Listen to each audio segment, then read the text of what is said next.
closed captioning provided by Beaufort County.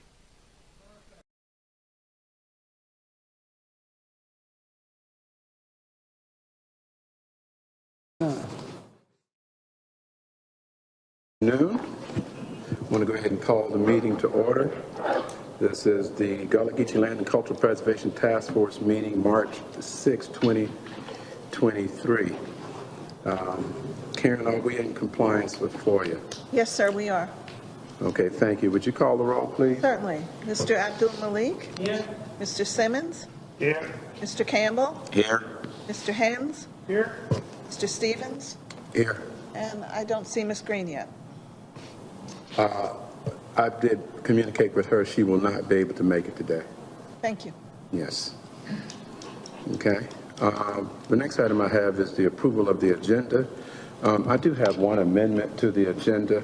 We have a report coming from Low Country Gullah, and I'd like to add that in as an agenda item.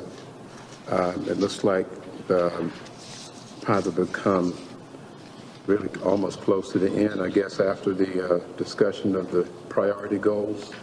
Is that where we'd place that? Okay. And I would like to add that item to our agenda. And if there's no other issues with that, I would entertain a motion to approve the revised agenda. So moved. That's moved by Mr. Hens. Second. Second, Mr. Simmons? Yes. And second by Mr. Simmons. All in favor should raise your right hand. That's unanimous. Okay. We also have approval of minutes from our February 6th meeting, and hopefully you've had a chance to go back through those. If you have no issues or questions, I would entertain a motion to approve the minutes from our February 6th meeting. Mr. Malik has made the motion. Is there a second? Second. Mr. Campbell has second. Okay, all those in favor, raise your right hand. That is unanimous as well. Thank you, gentlemen. I say thank you, gentlemen, because we seem to be absent from our ladies here on our committee, so we are going to miss them, of course, but I'm glad I do believe we still have a quorum if we need to take any actions. I don't think there's any items we need to take action on today other than the minutes and the agenda that we just approved. All right, the next item I have is appearance by citizens. Do we have any appearance by citizens? No, sir, we don't. Okay. Did we receive anything, portal comments? No, we did not. Okay, very good. Thank you. Anyone here would like to address us? With that part. Yes, sir. Mr. Campbell. Good afternoon, Mr. Chairman, members of the task force. I just wanted to come today to say, continue the work you've been doing as far as the task force is concerned, and we would encourage you to go back and look at those task force recommendations that you've made, and let's make sure that we're doing what we can to move most of them forward. You know, a lot of recommendations have been made as far as issues that address our community and for the good of the island, and some of those recommendations are still lingering, and we would suggest that you continue to work on them. One other issue I'd like to bring forward, and that is the native cemeteries or Gullah cemeteries. I know that we have done some initial work on identifying and finding the boundaries, etc., on them, but I would strongly recommend that we do signage on them as historic places on the island so that we don't lose focus of the history and the importance of those sacred grounds that are still in existence here. So thank you all again for what you're doing. I noticed that you all have given the women a day off, I guess, but certainly that should be noted by you, Mr. Chair.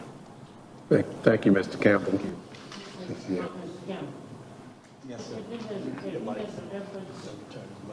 some efforts that are being coordinated through the churches that are related to the cemeteries that they have guardianship over. There's been some efforts, but we've been working with the town as far as quantifying and consolidating that effort to make sure that the boundaries and who is responsible for each cemetery is defined and recognized by the town. I might say that the town manager has done a good job as far as bringing some things forward as far as that consideration is concerned, but I just don't want us to allow it to drop through the cracks, because sometimes it does, and before you know it, we're in a battle for preservation as well as identification of those sacred grounds. Thank you. Thank you. Thank you, Mr. Campbell. I appreciate that. And towards the end of our agenda, we do have our 2023 priority goals. And we have been having some discussion with staff as far as strategy and moving forward with the recommendations. And even the ones we identify as priority, we're trying to keep our eye on the ball with all of the recommendations and move them forward as we see fit. And I'm happy to say that at the last meeting last month, we did recognize some of the accomplishments and some of the work that the task force has been able to do along with staff. And so I appreciate you to keep reminding us and keep holding us accountable. Mr. Chairman, can I ask just one comment on Mr. Campbell's concerns? Mm-hmm. When we did the community signage, mm-hmm. how do we go about getting the signage for each of our communities established? I think, however, that process may have taken place, may be an approach to what Mr. Campbell was saying. You know, those signs were done to identify our communities. I would think such an effort might be an approach to what he's saying, where we could have those signs, whatever. I don't recall the process that we do have those. So just to speak to that one thing, that aspect of what he's saying, might be an avenue for us to consider getting those, because those cemeteries are identified. I don't know that any of them have any kind of signage, as Mr. Campbell alluded to. So that might be an approach to getting some signage or some identification to those areas done. Yes. I think that was done. That was an initiative that was taken on by staff some 2 or 3 years ago now. Right.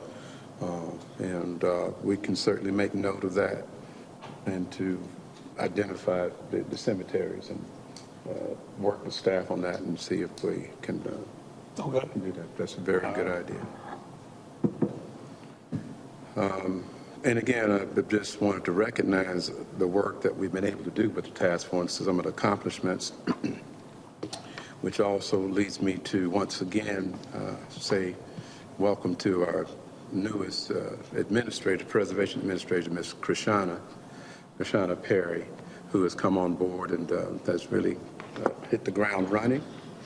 And so we're excited about the work that she is taking on. And we're also understanding that she is still, kind of new to the process. And so we show some patience. But I think in one of our meetings previous, we wondered if that would be some sort of gap or we would drop in the efforts that we were making. Staff assured me that that was not the case, that we did continue to carry on and to work until we had filled that position. So again, I'm glad that Ms. Perry is here now and she's our point person. Okay. If there are no other comments from the public, next item I have on our agenda is a staff report, district planning update. That would be Missy Lewick, no longer known as Plan B.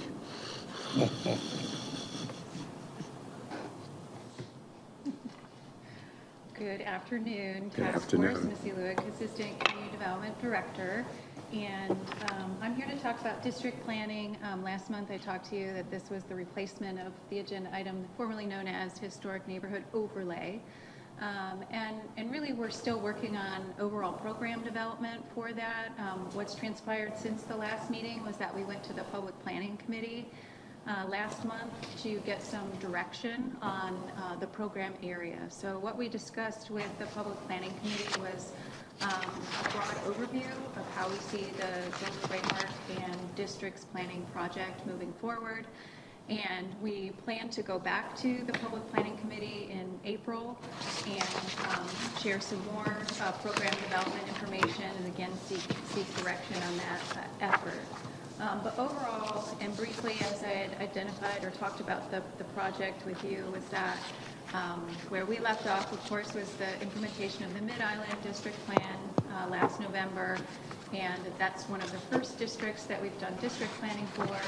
But this growth framework and island-wide master plan and overall island districts planning project is kind of a project overall to bring the ideals and goals that are identified in our plan, which is up here, identify then from there a growth framework map that identifies areas where we want to grow and areas that we want to conserve. And so once we know where we would like to see the island that's ripe for development, similar to how we identified in the Mid-Island District that there was a district center, and that's where we were anticipating more of the concentrated growth, right in the heart of Mid-Island District. We'll do that as well through that growth framework map, and then pull it down further where we're getting at the district planning level. And from there, we will have districts identified for all of the other areas around the island that aren't in a planned unit development. And we will go through a robust public engagement process, and similar to what we did with stakeholders and others through the Mid-Island District process, and really hear from everyone island-wide on uses and development patterns, and try to make sure that that vision that we're painting for the future in our plan, that we can realize that visually as we get down to the district planning level. And then as we work through all of the district planning, we also have a multi-phased approach to amend our land management ordinance, which really speaks to implementation of all of this district planning activity. And so that LMO amendments phasing project will include both some LMO amendments, a couple of phases up front within the first 90 days of the calendar year here, but also upon conclusion of all of the district's planning, we'll have an amendment set that's ready upon adoption so that we can bring all of that master planning down to the very parcel level, and that the development applications that we receive following will implement that future that we've painted. So again, I will give you the progress every month and make sure that we continue to keep the task force engaged in the process. And but right now, it's just getting started. Okay, great. Thank you, Missy. Do you have questions or comments from Missy on this item? Yeah, I like what I'm hearing. I like what I'm hearing. So please, full speed ahead. Thank you. I like it very much. And you were first. Any other questions for Missy? Okay, yeah, please keep us abreast of that, Missy. Thank you. Okay, Historic Neighborhood Design Studio Report. Ms. Krishana. Good afternoon, Task Force. Good afternoon. Good afternoon. All right, so work with me here. It's my first time giving this report, and I'm actually going to give the next several items here on the agenda under staff report. So you will hear my voice for far too long, but please be patient. So here we go.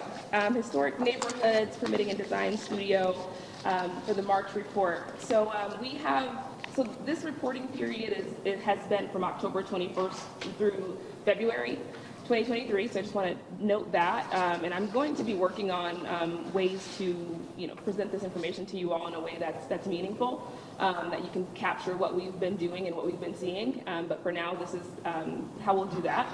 So of the 55 total design studio requests that we've had 4 new requests since the February meeting, so since we last spoke. 2 of those requests have actually been completed, or actually 2 in general of the overall 55 have been completed. And of course, we have several that are still what we consider active. Either we're drawing up concepts, helping people actively through the application process, or we're waiting on applicants to bring information back to us to finish closing out the process. So the 4 new requests since February, I wanted to talk about one that had been completed. And so Chairman Stevens asked that we kind of include the case studies whenever we can. And so this is more of a detailed example, and we'll work on some case studies later on as we keep working on this. But I want to talk about one that was successful and that we completed. And so it was actually ongoing from before I got here. So I'll give you what I know and then the resolution to that process. So a family had come to us from the Squire Pope neighborhood. There was a new person moving in on a parcel related to this family's land, and the issue at hand was improving the access so that this new family could move in. And one of the issues that had been ongoing is figuring out how to improve that access and get everyone's agreement who was also on this dirt road, basically. And so the process had been prolonged a little bit because of getting agreement from the families about whose responsibility it was and who it would affect and all of those things. So what we were able to do when that meeting came back to us for another opportunity to talk about what was needed, and this is improving access based on fire and safety regulations. When we got back to that meeting, we were able to do a site visit. So when we met with the family, when I first got here, they wanted to meet the neighbors. They actually just hadn't met their neighbors, and they weren't comfortable making a decision without having known the people who were moving in, and utilize the design studio process as a way to meet their neighbors and as a way for the town to help kind of facilitate that discussion in gaining agreement with each other as well as meeting each other. And so we really viewed this as a successful design studio because it had been ongoing for lack of agreement, because we hadn't had both parties in the room at each time, or they hadn't met yet. So we scheduled a site visit. So the community planning department from myself, as well as folks from CIP with the Dirt Road Pavement Program, fire and safety, fire rescue came, as well as several other members from the development team to help talk about the application requirements for this family to be able to get their occupancy to move into their house, which was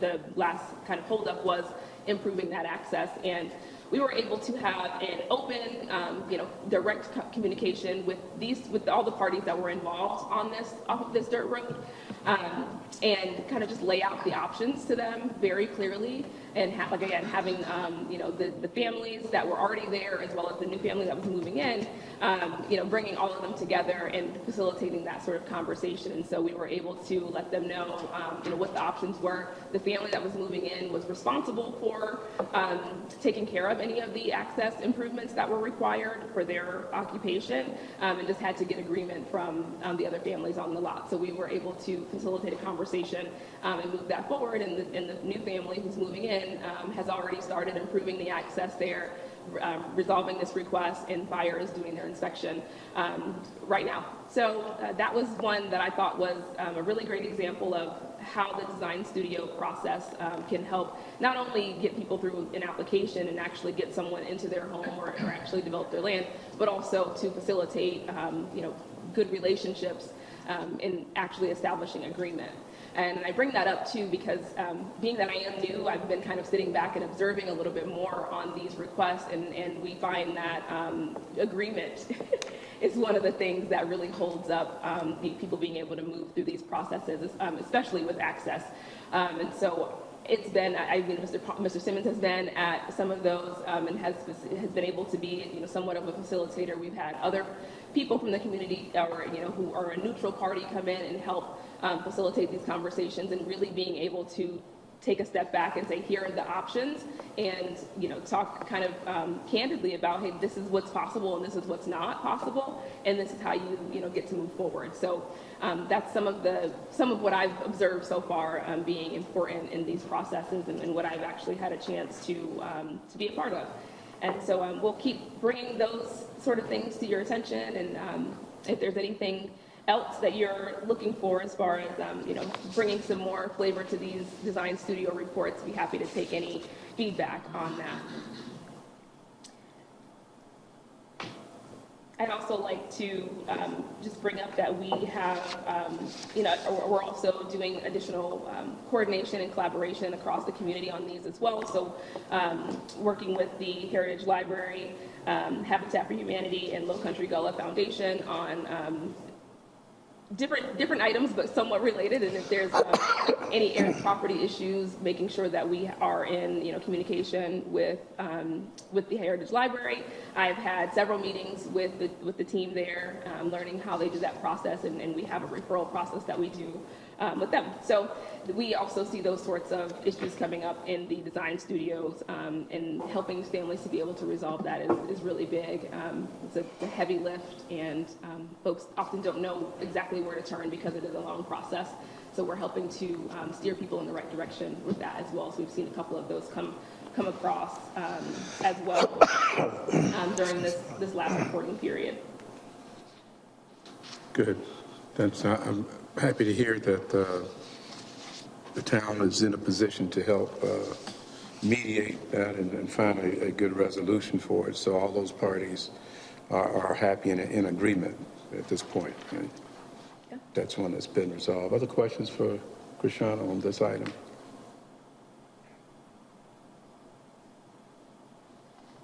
Okay.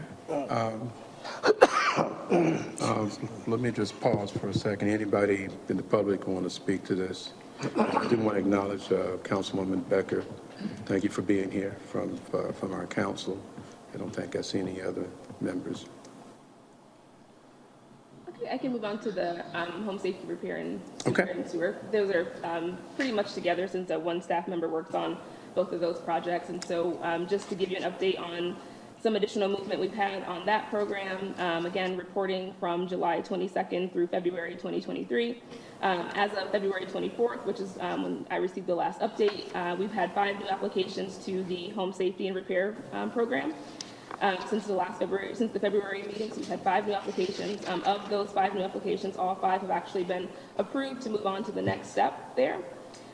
For the sewer connection program, we've had 1 new application, and that one also has been approved to move on to receive an estimate to get service. So we're making lots of progress on that program. Very good. And you all, oh, yes, sir. I do have a question. On the home safety Is your program- microphone off? I'm sorry. Is your... Thank you. Okay, on the home safety repair program, the inventory of service providers can you give me any indication as to what the inventory of persons that are able to do the work, how many people you may have in the pipeline to do different things? Yeah, I believe Mitzi's going to come help me out with that one. Okay. Thanks. We do have a large roster of contractors that applied for our program. However, they were not all general contractors. Most of the work requires multiple service areas, such as, general contracting is needed for most. We were getting very few general contractors to bid on the work. And so, meaning that we weren't able to meet our minimum procurement requirements. So we're now using a firm called Gordian, who we hope to get estimates this week on a bundle of 10 projects that we submitted out through them. And they are going to also utilize the contractors that had applied through our program to come in and be subcontractors under their program. And so we're working through that to make sure that we can get some projects underway. So currently, even though we have many applicants approved for home safety and repair, we still have not had any that are under construction, unfortunately. Okay. So if there are any new service providers that we may know just similar to the normal process of procurement through the town? They certainly could still come in through procurement because we're still trying to go out for bid directly through our regular Okay. procurement, but we're also using the Gordian, who has a state contract to do this work throughout the state, using Okay. the prices that were approved through that contract. Okay, thank you.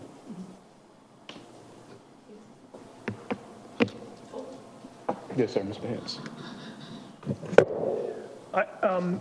And maybe this is for Missy too. I know that Deep Well also has a similar program. Do we coordinate with them at all, or do you know of their program and vice versa?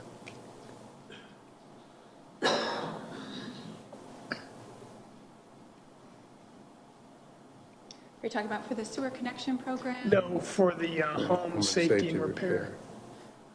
They have some different program requirements, and certainly, you know, the applicants are aware of the programs that are available in the community, and we have a list of other places that they can seek So there's services from. multiple, Sure, but right now, outlets. our program, we've had some difficulties getting through procurement Okay. and getting contracts awarded. So, but certainly, I'll say that many of the applicants call us regularly for updates, and we, as well as all of them, will be very grateful when we have some projects underway. Okay. And regarding the sewer connection program,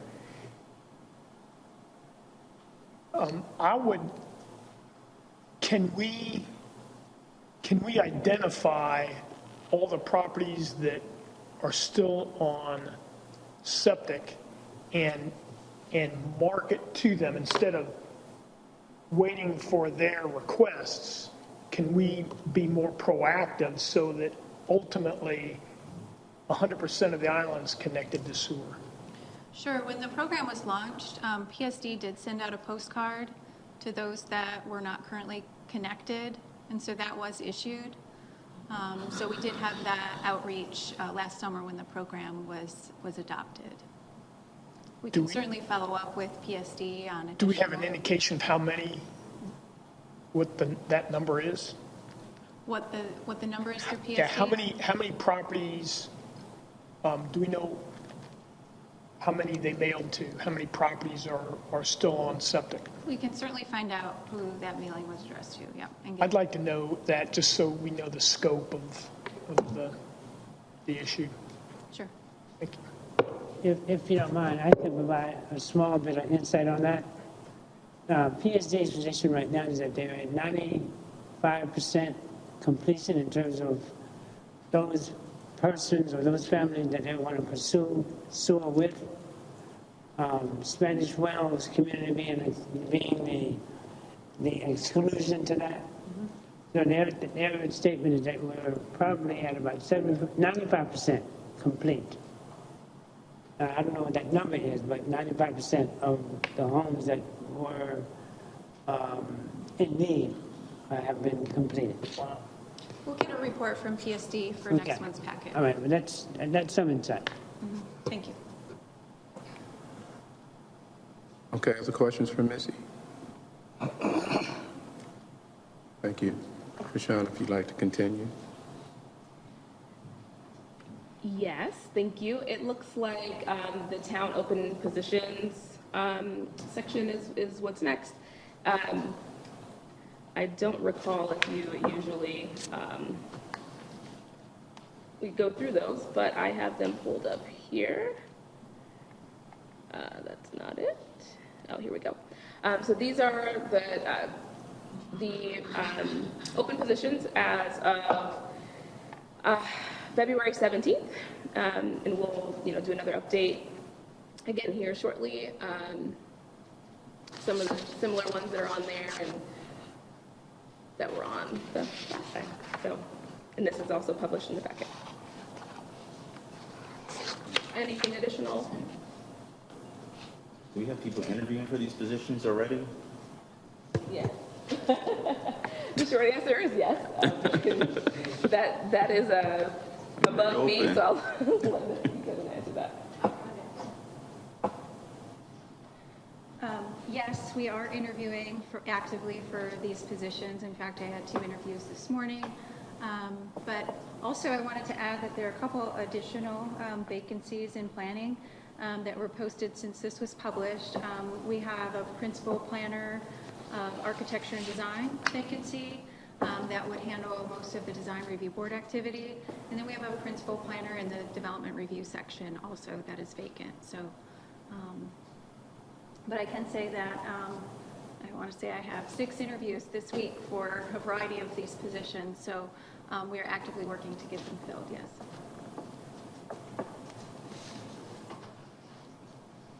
Other questions? Yes, sir. Just one question. Is this list provided to every What's other? your, your, Oh, I'm sorry. just for the record. No, sir, right. Is this list provided to every other organization or committee that are part of the town? There's, as part of our communications, there are people that subscribe to our job postings, and then there are certain organizations, and the task force is one that gets regular updates that we communicate with regularly, in addition to other organizations that have requested such. Okay, all right. Okay, thank you. All right. And I also wanted to just give you all a little bit of a overview of what I've been working on since starting, beyond some of these reporting that's going on. So I just wanted to let you know that I am, actively out meeting with the community and getting to know people and organizations in the community, and we'll continue to do that. So if there's anyone that you think that would need to have an introduction or has anything that they'd like to share or correspond with the town, I am open for doing that. It was brought to my attention that some of the, and I actually noticed this myself and was actually going to do this, but Luana gave me a call and let me know that we'd like to put in a maintenance request for the signs, the historic neighborhood signs. So we've done that. We have a request right now with our facilities department to maintain, refresh, clean those up. They'll be doing some power washing and cleaning away debris. If there's any repairs needed, they'll be working on that as well. So I did want to let you know about that, and especially to let folks know in the communities if they see people out from the town at the signs that we did put that request in, and it's just for general refreshing to make sure that the signs are still looking good and vibrant. I got to attend so it's March, so last month was Black History Month, and I was able to attend some of the Gullah events that were going on for the Gullah celebrations. Went to Art We People at the Art Center, as well as the Gullah Market, which is one of the events that is also in relationship with the report. So that was really great to be able to see that. And I also attended a Gullah 101 workshop or meeting that Luana put on, and I thought was a really great introduction to the culture and history and people. And so I've been doing my background research and certainly trying to stay busy and make sure that I am fully immersed in the community and in the culture and history.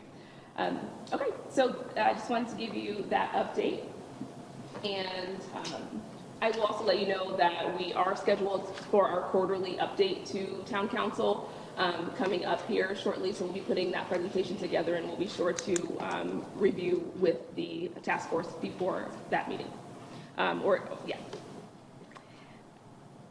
So that is all for me, and well, not quite. We're gonna, I think, done with the staff report. Thank you. Okay, great. Thank you. Any other questions for Shannon?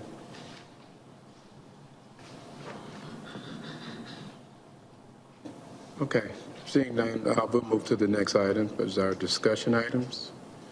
2023 priority goals, and to Mr. Campbell's point, this is an agenda item that we definitely want to keep our eyes on. Yeah, the cemetery to the Gullah Geechee? Yeah, I'm hoping so. Yeah, Mr. Campbell's reminding me that while we're out freshening up the signs for the neighborhoods, that hopefully that'll be something that we can do for the cemeteries as well. I can also put that on the list. Yeah. And again, I'm not sure, as the question was asked, how we initiated that program to put those signs in our neighborhoods, but we certainly want to try to do that to identify the cemeteries as well.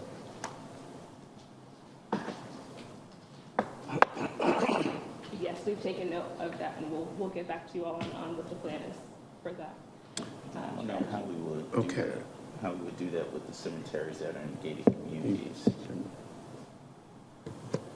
I'm sorry? I say I don't know how we would do that with the cemeteries that are behind the gated communities too, like Indigo Run and Sea Ponds and everything. I'm just taking a note to make sure that we put that on the list as well. But Okay. that is on our radar for sure. Okay. So it will not go unmissed, and we'll report back on. I don't know if we have anything to report right now on the strategy for that, but certainly we will. Okay. I could speak to that real quick. We did, with help of Mr. Campbell, work on a cemeteries assessment, including cemeteries that were within the plan unit developments. And with that original assessment, we were going to incorporate an action plan to improve access to those sites. And we are going to fold that into our landmark protection program that we already have identified in the strategic action plan, of which Krishana will be the program manager for. And that program is scheduled to start in the spring of 2024. All right. Thank you. Okay. You want to continue with our priority goals? All right. So I did want to bring this back to the task force. I know that we did kind of agree on what the priorities would be as far as continuing the implementation of the Gullah Geechee Cultural Preservation Report. And so there are a couple of programs that we agreed on last meeting, and Mr. Campbell brought that to my attention. It's like, are we talking about the same thing? And like, we are a little bit, but we really wanted to get some dialogue and some feedback from you all on what you're looking for in those programs. I think I just want to make sure that I'm hearing directly from you, as representatives from the community about putting these programs into action and what it would look like for those to be successful from the community's standpoint. So I just have a couple of questions that I wanted to ask of you to garner some feedback as I'm putting together the plans for implementation and rolling out these programs. So those are the two that are listed in the staff report memo for this discussion item for the 2023 priorities. So, oh, yes, sir. I'm sorry. Am I I'm sorry. Were you finished? Yeah. I was just giving an introduction, but yeah, that's good. So what I would like to do is maybe just to go in some sort of order and hear from each one of our members. Okay. Mr. James, I don't mind starting with you if you seem like you already have the question. Yeah, if in starting out your presentation, could you just circle back, because it's been a while? Yes, sir. How many total items are there in that report? I think 36 or something like that. 32, I think. 32. Yeah. So we're talking about, and how do we title that list? What's the list called of the 32? With recommendations. The recommendations. Yeah, they're broken down into 3 different sections. That's right. It's been a while, and so there's 32 total. And didn't we divide like 16 of them into priorities? Yeah, we did have a work plan that was approved by town council as a priority. But again, I want to remind us that just because they're priorities doesn't mean we don't want to do all of them. That's right, and we have and given also some the town, I believe, town council indicated that one of their 15 strategies for this coming fiscal year is to knock out all of them, or maybe a good chunk of them. So we definitely have support this year for that. So I just wanted to know the big picture, so I Yeah. think that. Sure. Let me see if I can help you out a little bit with that. Yes, we did have a priority work plan, and again, we have worked through some of those. There's been some that are just waiting to be implemented. So we do have some that we don't want to say that our work is through, but at some point, we do want to have some sense of completion, right? The educational program is one that I know that has been done, and we're just waiting for implementation on that. There are others like the LMO recommendation, things like that, as they pertain to the district planning that I think will be ongoing. And I applaud town council for being that ambitious, but I don't know if we can promise that those will be done this year. So some of that work will continue to go on, but there's quite a few items that we have already addressed. The sign program, I think, was something that was initiated by staff. The other ones that I can remember off the top of my head that we're looking at, we're going to go back and look at the where we are with family compound, and those other things that is related to how people are using their properties. As Krishana said earlier, we're learning that people coming in through the home studio, they may have issues that we can address that are related to the recommendations that we have in front of us. So you may be able to give us also, coordinating with other entities to ensure that these are, being fully fleshed out and are fully implemented and included in our normal work program. So there's a number of items that came out of the report that are now a part of my work program, for example. And so figuring out how we actually, present that information to you all, let you know what the kind of sustained efforts are for some of those. And we'll plan to have, this conversation, I think, at the next meeting. We can, be prepared to talk about where we are and where we still need to go in order to meet the priorities and fully implement the report, which is a priority for town council. And maybe even if when we talk about these individual items, maybe if we could number them 1 through 32, and then you include the number so that when we bring out the reference material, we're clear on which priority item we're working on. Absolutely, that's a great point, and I thought that we had that on this, but I'm not seeing it, so I'll make sure that is. So for tracking, I agree. It's a lot to keep track of. So I know, for example, the cultural education program that I hope to discuss today is a part of one of the cultural preservation recommendations, I think number 7. So I understand what you're saying there, and we'll be sure that we can communicate it that way. And Mr. Chairman, you said that you wanted each person to kind of go over. One thing that I wanted to just bring to your attention as well is that in an effort one question that I actually have is that everyone can feel free to respond to we're trying to map the existing Gullah resources, events, programs, organizations that the town can actually partner with to implement the cultural education program and this resource center. So that's one item that I wanted to bring to your attention. So if you have any resources or events, programs, organizations that you'd like to highlight and make sure that we have on our list of places for people to go to learn and interact with and to support the culture and history of Gullah Geechee, then you can please share those with us now, or you can feel free to email me those. But I'm working with Natalie Harvey in the Office of Cultural Affairs here at the town, and we're mapping some of those resources and also make sure that we'll be talking to the community and getting some of those.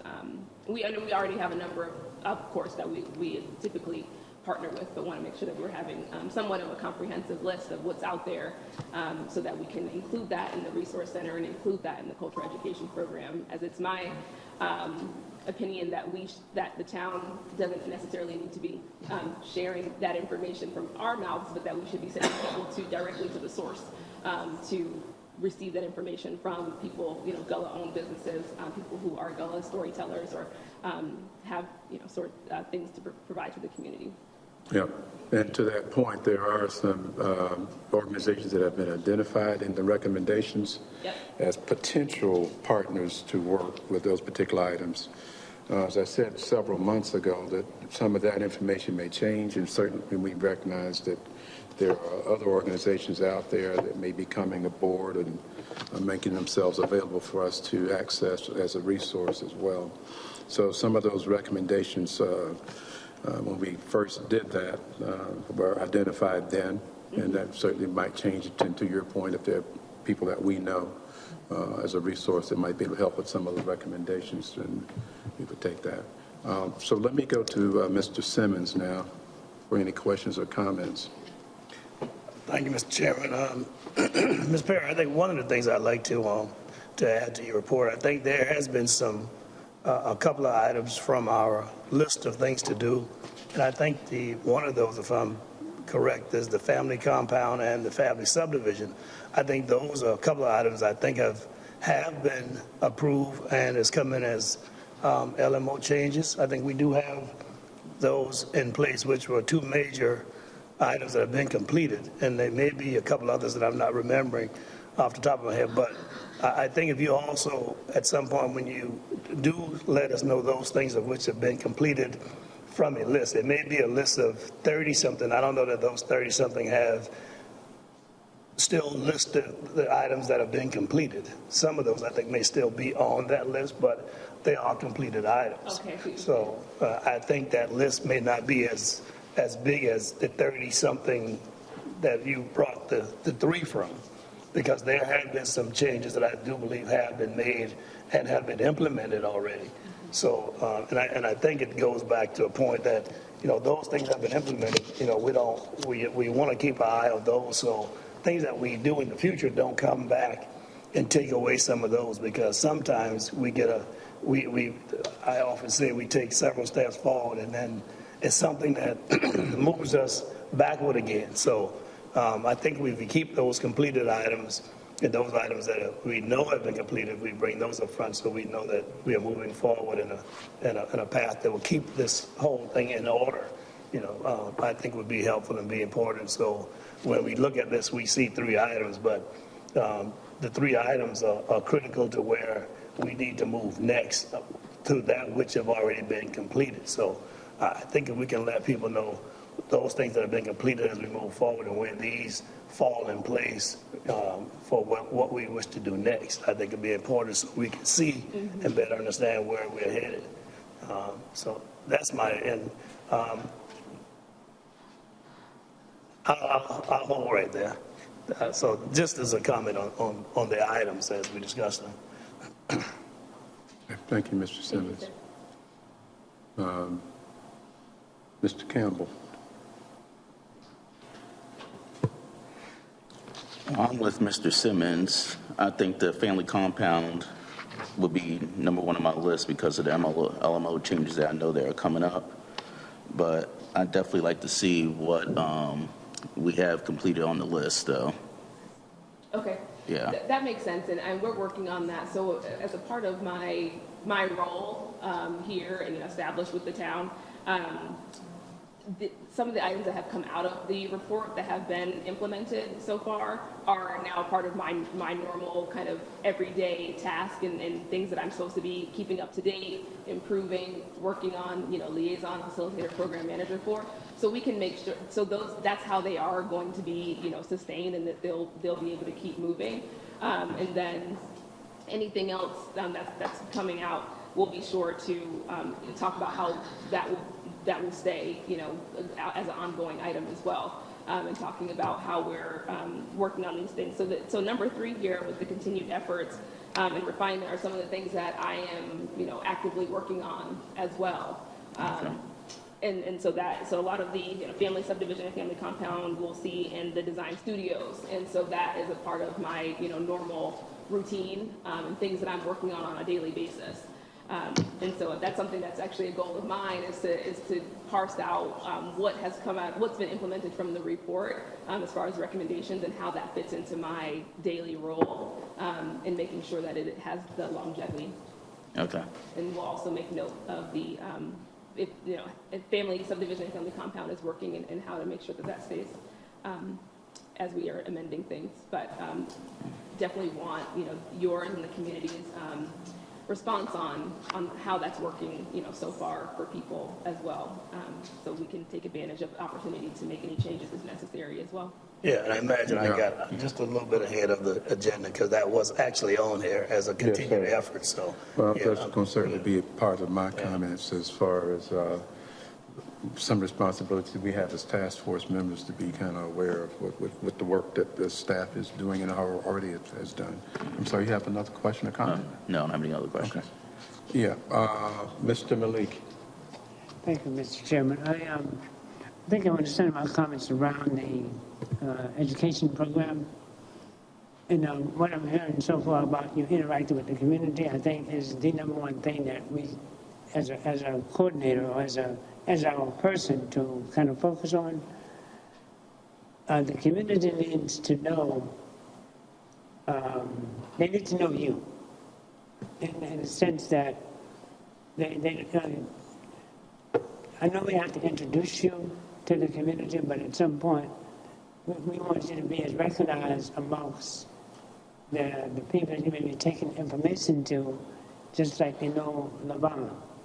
So when they see you, they know that, okay, I know Ms. Perry, and you're not having to climb uphill to reach them.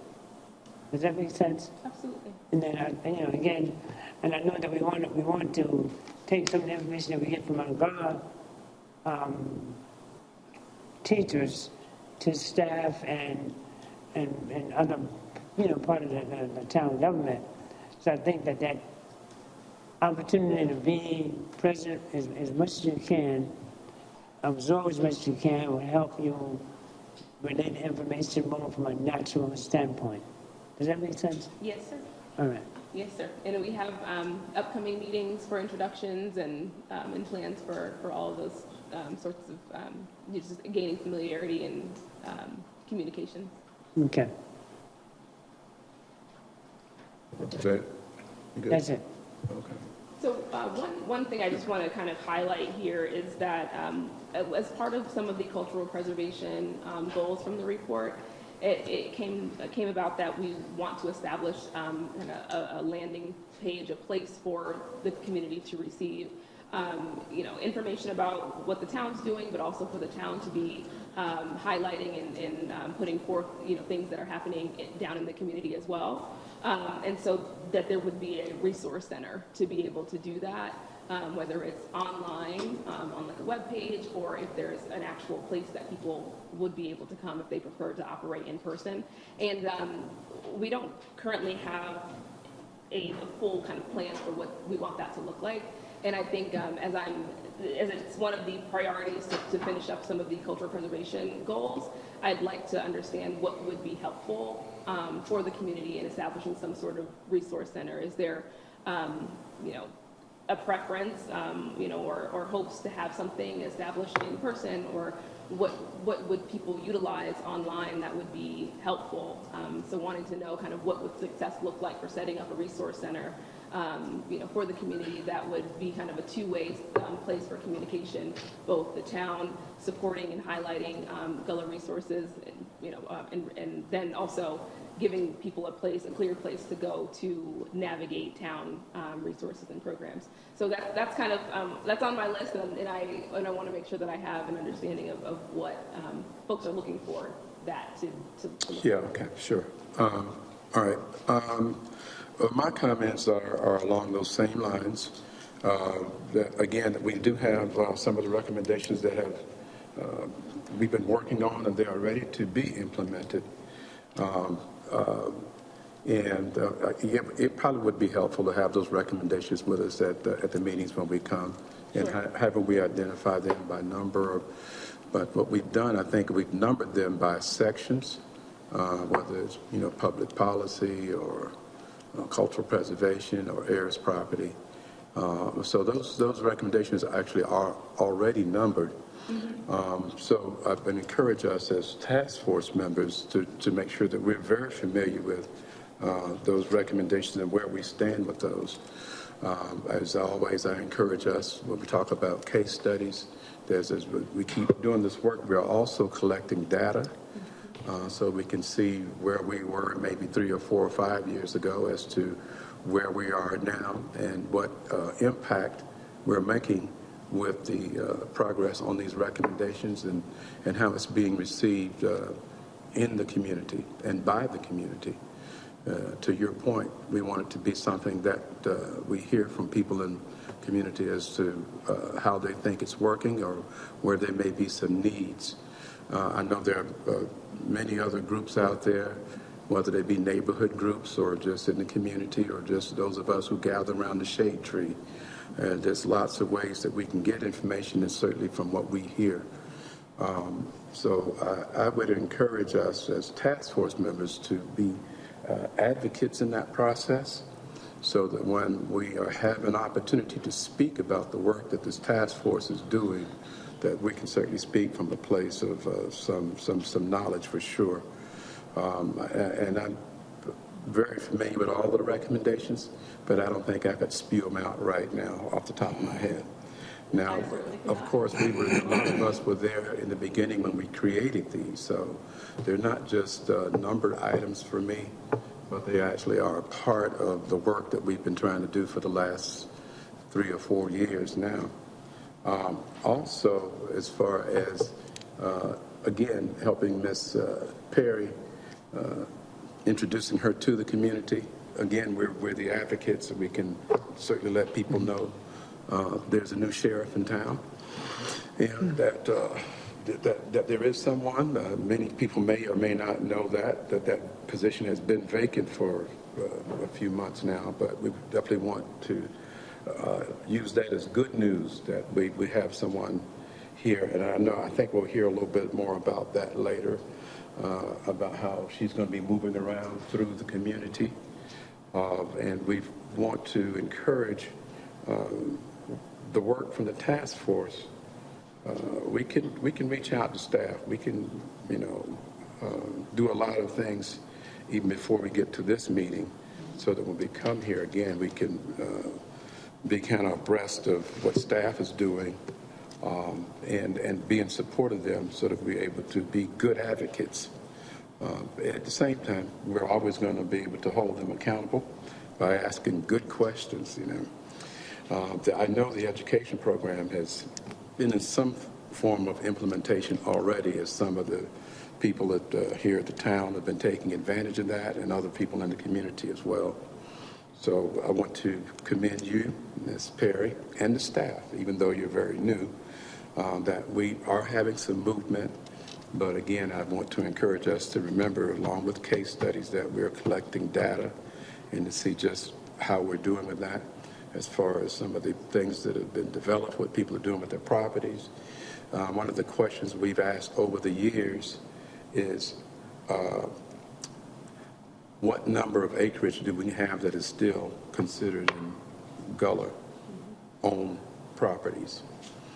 And that's important to know, because that's why we were created in the very beginning, because there's a concern from town council about preserving this culture. So we always want to know how we're doing with that. Okay?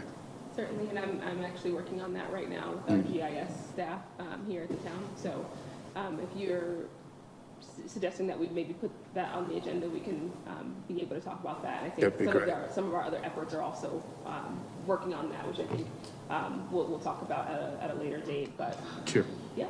Yeah. And I just want to support everything that you all just said, and I want this to be kind of two-way communication and open dialogue. And I'm happy to take comments and feedback and ideas ongoing. I'm available throughout the week and before these meetings, after these meetings. So wanting to make sure that I understand exactly. Yeah. Now, I remember some time ago, I'm sorry, one from the last day. I remember some time ago when we had the last person in this position, that we had a little cookout or something like that. I think that was actually put on by the task force. So I'm hoping that we can do something like that as well, to put you out there and let people see you, and we'll have some fish and shrimp and whatever else that people are attracted to, and they can come and and meet you as well. So that's something that I want to talk to staff about, is a possibility of doing. Yes, Mr. Malik, I'm sorry. I was sitting here, and an object came to my mind about the resource center. And this from a digital standpoint, if once we created some digital information, can we create like QR codes and post them in strategic places like Mitchellville, the Gun Museum, some of the pathways that link passersby to the digital information? If I'm not mistaken, I think we have something similar to that already in place through the Office of Cultural Affairs with the trails around the island. Okay, but is it related to the resource center of this information? Yeah, that can be. I'm sure that can be linked to some way, or we can use that. Yeah, is that Mitchellville also? Yeah, well, I know Mitchellville, but you're talking about different sites. So as people on their bikes or wherever, there's opportunities, I think, for them to use QR codes to get information like that. Now, to that point also, when we talk about the resource center and how we get that information out, and I know we're living in an age of technology, but we've also been very mindful of having hard copies, if you will, or papers for people who may still use landlines and actually like to come and actually feel the paper and see the information. I think we had talked about maybe a place right now in the lobby where we have, brochures, booklets, and certainly information about the recommendations and things like that, an actual physical place where people can come as well. Mr. Hintz, you have something else? Yeah, just another crazy thought that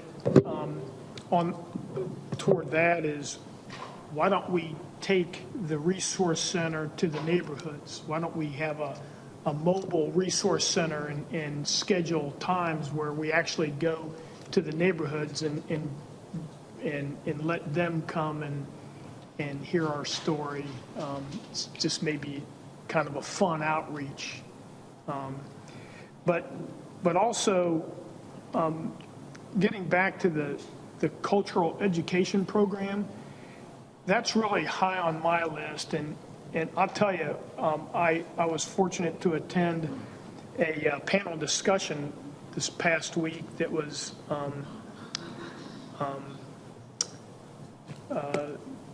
Dr. Gloria Holmes was the presenter and the moderator, if you will, and it was at the library and it was packed, and it was on Mitchellville, and I know that this whole community is hungry for hearing the story and the culture and the history, and I'm really excited that hopefully our cultural education program, I know it was started to initially engage new employees of the town, but I would love to take something like that on the road, because I think it would be hugely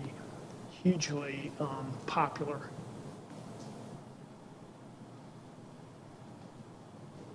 I'm glad to hear all these ideas. Oh, Andrea.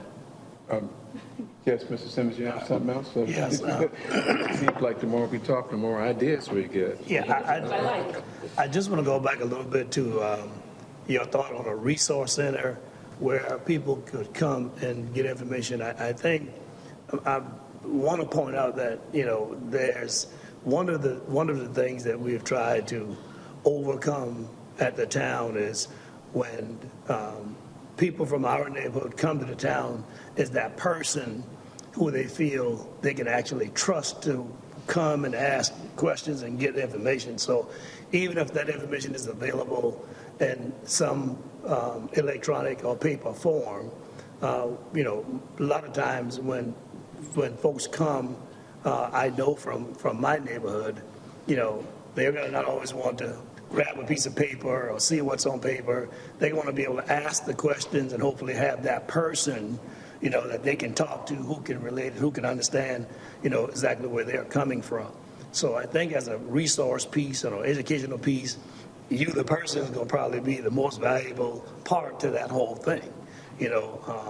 When I come here, I'm not looking for somebody to tell me, well, you'll have to come back this day. And not that you're going to be readily accessible every time someone comes, but I think when people come from our neighborhood, they want to be able to connect with someone who is focused on what the questions they may have specifically when I come. I would like to think that our neighborhood will bring a uniquely different question coming from where we're coming from, which is which is what this is about. When I come from my neighborhood, it's going to be something that's going to be different from any other neighborhood on this island. So, I want that person that I can talk to and say, well, look, this is what I'm after. This is what I want to do. Okay, and so here's the resources we have. I can point this to you. I can tell you this, versus even if an abundance of information is available at their fingertips. I think that person who can explain and who can tell what, where, and when, I can help you with this is going to probably be vitally important, and even if that's done by appointment, and even if there's information they can get and, take with them, having that person available, being available, even, like I said, even if it's by appointment, just not maybe an impromptu person coming in for information, but, there's always going to be, can I sit down and talk with this person who's going to be able to explain what's available to me, how it's available to me, when it's available to me, and then how do I move forward in doing that. So I think the resource of information, there's an abundance of information available at this point, and the process is available. I just think we always just need the person there that when folks come, they can feel comfortable, that this is the person who I can talk to, who is going to understand and give me that ear that I may not have had, in the past. So no doubt, education is always a key to many, many, many things. But I think also the person could be as important, when folks come here to Town Hall, because this is where we're going to come to get something or things done in our community. It's going to be Town Hall. When we come here, we want to continue to build the trust that's always not have been here. It's not always, that's been a issue in the past. So I think when we talk about cultural diversity and cultural preservation and cultural things that we need to understand and learn, it's still going to require the person somewhere down the line as we learn these things and we want to pass them on to. So just want to share that. Absolutely, thank you. Okay. I was going to say, those are some of my best days. The word is getting out, that I'm available to be that person, that connection, that conduit to information. And there are many days where I'm just at my desk working and someone's like, there's someone downstairs for you. And I'm there, and those are the days that I enjoy the most. So I'm glad that we'll be facilitating that, and that will be, ongoing and something that will continue to, to hone and improve and make sure that that's available. So, but thank you for all the ideas so far. There are some things that are in alignment with what I've been thinking, some things that are in alignment with what I've heard in other community settings that I think we'll be able to incorporate in some way. And so we'll be able to, we'll report back soon. Very good, very good. And I just want to remind us again, as task force members, again, we're the advocates, and we can certainly help lay the groundwork to say, yes, we do have a person down here that we can talk to and to help build that trust and repair some of the history that's been shared in the past. So, and if you have other ideas, please reach out to Krishana. There may be some other things, we can't get them all out here right now, but I do want to take just a moment to ask if anyone in the public has a comment or question on these priority items.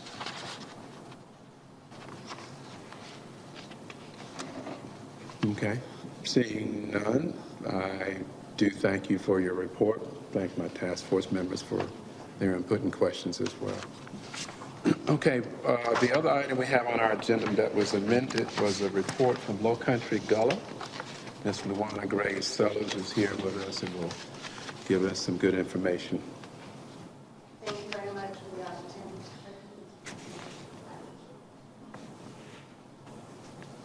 Perfect. So thank you again for the opportunity to come in. As I mentioned in the last meeting, I'm working actively with Krishana in the town to facilitate some of the movement of not only heirs property issue, but the delinquent tax issue. What you're seeing on the screen right now is a flyer that has already been printed. I already have some here. I'm going to be handing over to Krishana for a free wills clinic that we're doing in partnership with the Center for Heirs Property. They will be bringing 6 attorneys to the island so that people can come in and get their will done for free, and have the opportunity to have a separate private conversation in a comfortable environment and get their wills done. This is something that I'd like to facilitate twice during the year. But this will be the first one with the Center for Heirs Property. To your point regarding getting the information out, and as well as Krishana out, we have already scheduled for the next few weekends to go to all of the different churches to not only have this announced, it has been announced previously, but we will be going to the churches to distribute flyers closer in, as well as introduce Krishana in her role to the community, as well as the Low Country Gullah Foundation in partnership with this event, as well as the work that we're doing, so people have a better idea of what is going on within the town, and information and access that they do have that is available.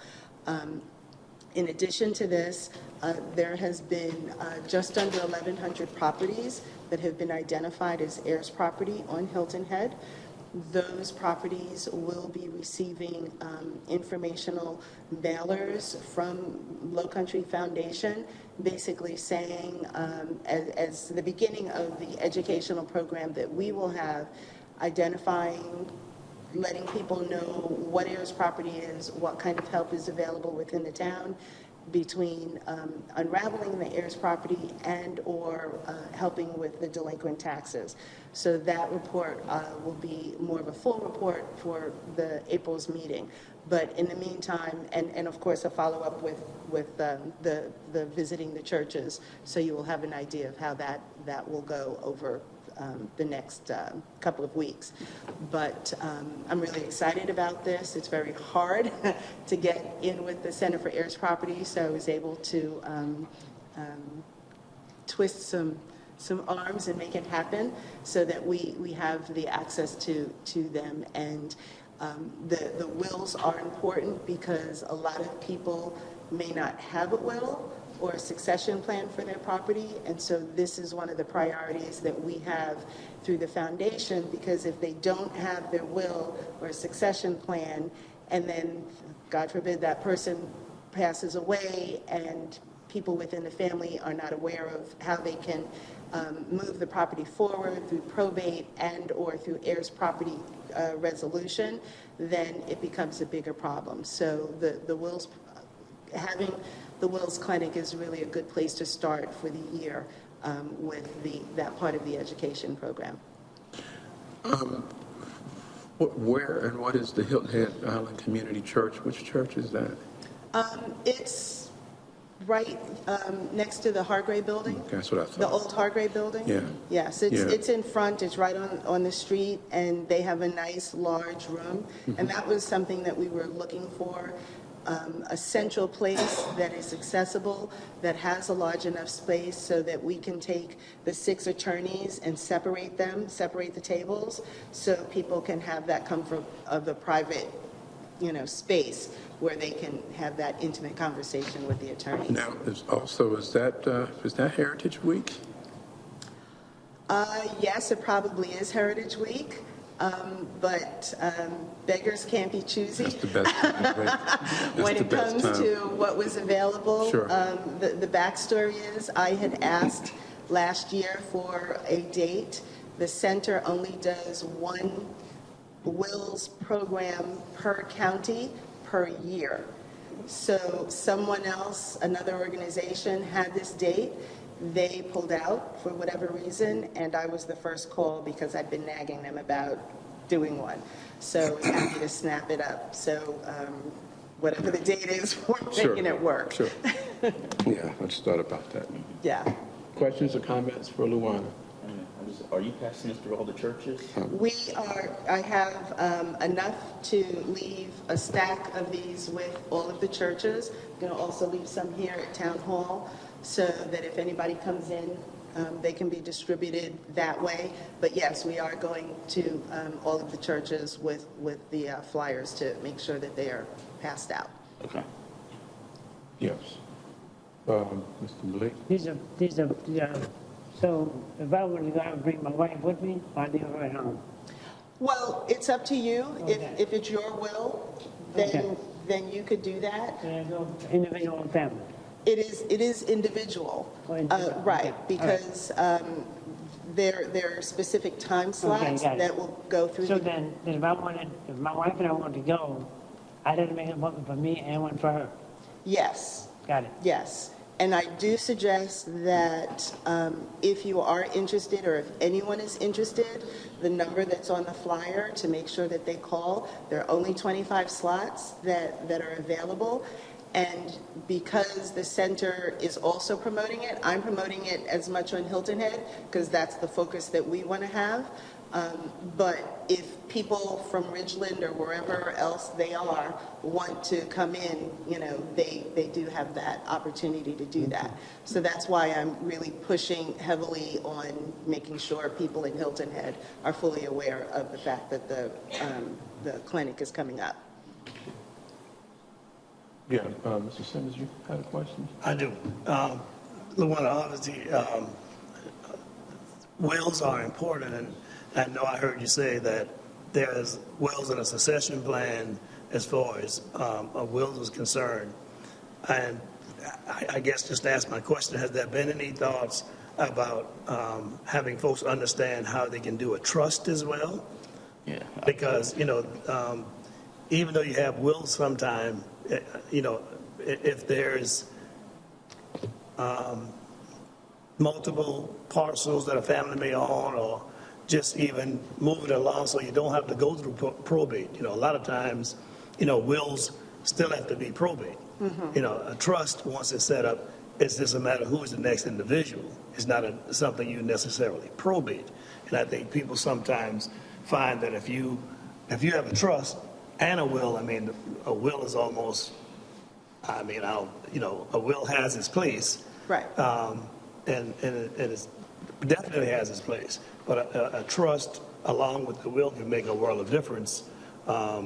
If a family finds themselves where there's, multiple pieces of land, or just how you can maneuver at the time of death. It's nothing to really probate. Well, I don't know if I can legally say that or not. I can just say that, I don't want to get into the legalese of it, but I do know from my experience that if you have a will and then a trust is involved, probate is made very simple. Maybe I can say that. Right. So. And I do agree with you. Part of the educational program that we do have is providing some of those answers.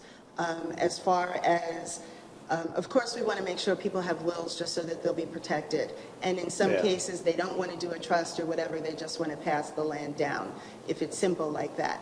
But if there is the case where someone wants to do a trust or whatever the situation may be, or an LLC or whatever, part of the workshop, the educational workshops that we will be doing, will be providing that kind of information. So after this, we will have a succession of workshops that will cover all of those kind of issues, in addition to, just how you can stay off the tax list and things like that. And maybe next meeting, what I will do is go through some of the different workshop titles and the calendar that is planned for this year, so that you'll get a full understanding of, we're covering all of the bases as we go along. Good. Very good. Sorry, Mr. Hens, you had something? Okay. Okay. Great. Thank you, Luana. You're welcome. Thank you. Thank you.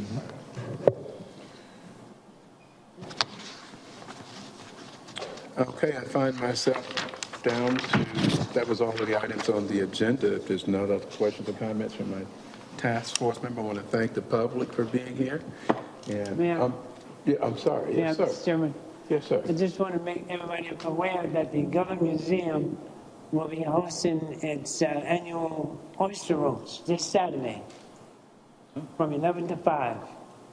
There's going to be oysters all you can eat, additional food vendors, music, storytelling, and some of the history of the Gullah Museum and Mrs. Louise's family. How much are the tickets? $50. That's the steal. Or you can eat oysters, you know? Who's the band? Ma'am? Yes, ma'am. $10 is general admission, but if you want to do the oysters and the general admission with entertainment, it's $50. DJ, they got a DJ this time. DJ OJ. I think they have DJ OJ. They have also, there's a young lady, another young lady who's a Gullah rapper, a young high school student. I can't think of her name, but we're going to promote her as an opportunity this time around. And of course, you know that Q Smalls, he's a staple. He's a Gullah rapper. He's a staple when we do events. And there's some other activity going on, but there's signage on Gullah Museum website. Yep. But I just want to let everybody know that we'll be doing that this Saturday. Thank you. Now, you know I can rap too, right? Yeah, be there. Just keep that in mind. Be there or be square. No comment. Again, thank you all for being here. Thank you to the staff. Thank you, Ms. Krishana Perry. And we now find ourselves adjourned. Thank you. Are you on the